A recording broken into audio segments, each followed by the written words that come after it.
ঘন জঙ্গলের মধ্যে রাস্তা, তারপর আবার বৃষ্টি পড়েই যাচ্ছে। আর চারদিকটা দেখেছো ঘন সাদা কুয়াশা হয়ে। ওফ, যেহেতু বর্ষাকাল তাই ট্যুরিস্ট নেই বললেই চলে। প্রথমেই চলে গেলাম হিল ভিউ নেচার পার্কে। বেসিক্যালি পার্ক যেমন হয় তেমনই, বাট উপরি পাওনা হলো চারিদিকে সুন্দর পাহাড়, বৃষ্টি, কুয়াশা, জাস্ট জমে ক্ষীর।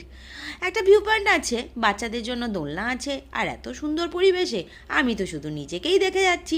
যাই হোক, পার্কটা ভালো করে দেখে অনেক ফটো ভিডিও নিয়ে আমরা বাইরে এসে একটু চা খেয়ে নিলাম। উল্টো দিকেই আছে নেচার পার্ক, মানে আরেকটা পার্ক। আর দুটো পার্কের মধ্যে আছে এত বড় পার্কিংয়ের জায়গা।